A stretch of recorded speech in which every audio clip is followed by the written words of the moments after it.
We're not here about Badger today. We're here to hear some of Jay's tales.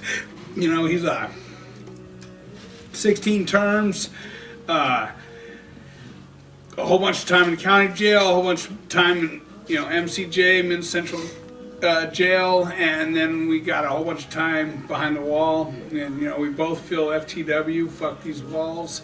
But Jay's seen a lot of shit, and he's able to put that out there today because he wants to help the next individual to let them know what goes on in there. So we're discussing escape outside. Why don't you go into your escape and then go into any other escapes we know about? I was in California Youth Authority, 18 to 25 years old, under the Youth Act still, and I wanted to have a summer, and I had, every time I went to the parole board, they told me, hey, what are you going to do? And I told them, well, I'm going to get a job, man. I'm going to get a job, and I'm going to be good. I promise. And they told me, come back next year. So I heard this every year. So probably did a total of about 5 years on a Grand Theft Auto that I should have done 6 months in the county for. But my personality and their personalities kind of just didn't have a meeting of the minds. Are you leaving out your behaviors, Jay? Yeah, my behaviors. Jay, are you leaving out your behaviors? Pretty much. So one day I was working in the visiting area, and a guy's coming out and he's going on a home trip. He's getting ready. He's going to go home with his parents for the weekend because they want him to get used to being outside, acclimated, and around family and things like that. So he comes out, and I told him, have a seat right here. I'm going to go get your clothes for you. I went and got his clothes, put them on, walked out the front with his pass, went out, opened the hood of a car, and acted like I couldn't start it. His parents were looking at me. I said, "You think you can give me a ride to the gas station?" His parents? I saw your son. He's not going to be out for a couple of hours. He's got to go through process still, and they're just getting started in there. So they said, "Yeah, fine," and they gave me a ride to a gas station. And I was on. So you took the man's clothes. You took his ride. His pass, his clothes, his parents. Yeah. So, and I got 3 months and 22 days out. And I got caught, and they asked me what did I do, and what I had done was I went and got a job, and I worked, and I tried to, stay out, even though I was going back.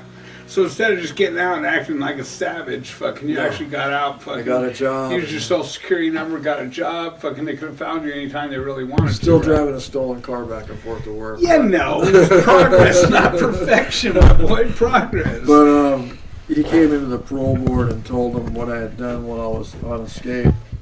There was other things I did while I was on escape that were not legal, so I wasn't exactly an angel.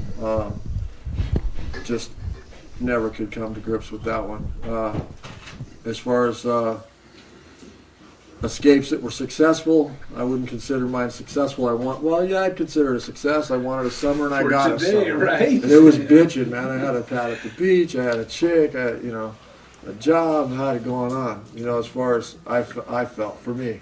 The next fucking escape happens to be a pretty famous escape, A friend of mine I met, we used to do things for his uncle, favors, and his uncle has a lot of money.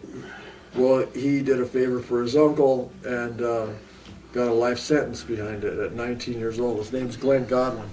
I met him when he was 19. And years, good 25, 30 years had passed with him inside doing a 25 to life.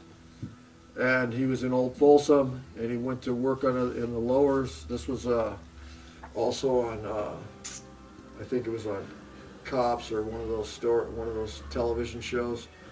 And he went to work in the lowers and lifted up a manhole cover, climbed in there, went out the storm drain that goes into the American River. And underneath what he's walking on is the trade line, and he's walking in the chase, the water runoff that goes directly into the American River. And what he found waiting there for him was a raft, some fisherman's clothes, hat, fishing pole, and he just drifted right down by the guard, and went to Mexico and got caught in Mexico, and somehow subsequently escaped again. A few bucks. From what I heard, he sends a card from somewhere in Europe, a postcard to the warden of Folsom every year, and he's been out a good 25 years now. So he gave him 25, and then he took his life back. So you did 25 years before you had escaped? Yeah. So you just looked like an old fisherman cruising Well, down when there. I met him, he was 19, fresh skin, and when he escaped, front grill busted out, tacked back, huge. 45 years A old. lot more wizened as far as that life goes, and he was able to stay out as far as I know. The other attempts I saw were a guy getting shot right off a fence. It was a pretty lousy attempt, and then the other guy with the car.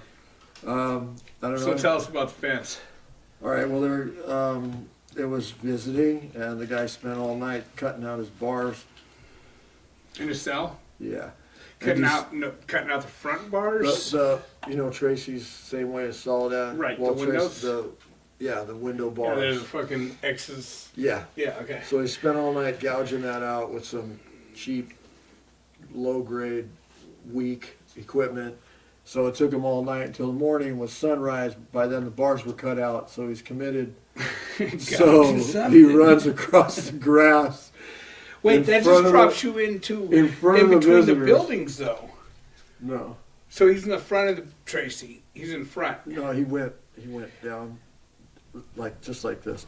Like the buildings are here, and there's two fences here. There's no Right, separation. no, but so if you cut Maybe your way on out of the the yard bars, side. yeah, on the yard side, you're That's in the yard between side. two buildings. Yeah. So he went out on it. No, he's still in between two buildings, but the buildings he's in between are the administration building and Okay, the union. I got you. So regardless, it's daytime. It's daytime. He's running across the grass, and all the visitors are like, "Hey, how's it going, buddy?" Hi, guys. So he climbs the fence right next to the tower. So of course, give the guy a better shot, and it just took his shoulder right off. I just watched his arm drop. You know, we don't think that we're going to end up in trouble like that. We get involved in little things, doing favors for friends, hanging out with the wrong crowd, blah, blah, blah, blah, blah. There's a million ways to get there. I got there because I wanted to go there. That's pretty much my story. When I was a kid, my mom was smuggling heroin and she OD'd. I was 4, tried to save her. I did my first 6 months, and I got acclimated. I went, cool, pajamas and food, when I was used to heroin smuggling and theft, and that was all I was seeing, you know, and I just continued to do that. They gave you pajamas that have Scooby-Doo on them? I was 4 years old. I came out wearing my diapers pretty low. You know? Pretty low. Gangster. Yeah, Right. so, yeah, I don't know. It was, I wouldn't trade it for a minute because I find my life experience can help others.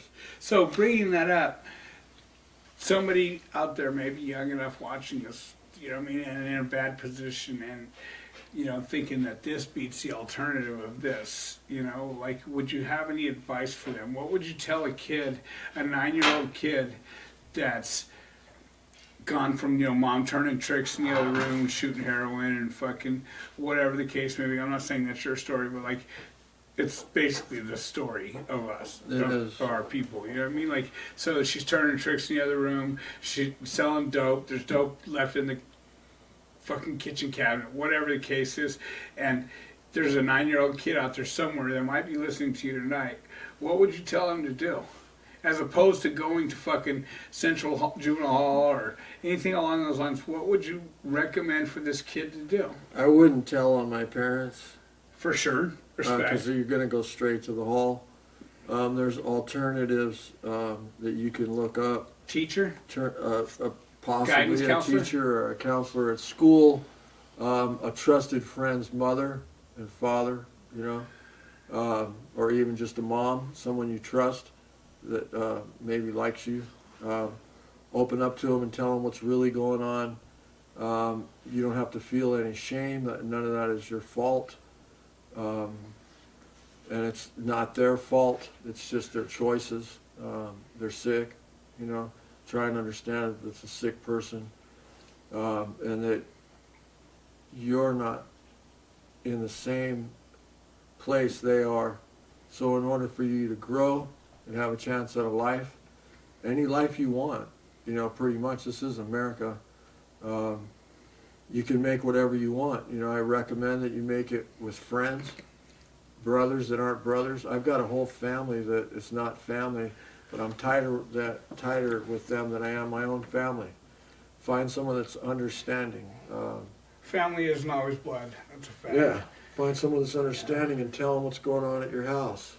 You know, so you Well, can get. you know, can leave someone that's just tell them that you're not feeling safe. Tell them you probably need another environment. Like he said, we don't tell on our family, Yeah. you know, and some of that could bring heat down on your family, but make yourself absent from your family and find yourself a situation. So the foster care system isn't always the best fucking, but it beats waking up to mom turning tricks in the other room and dope on the table and fucking this and that.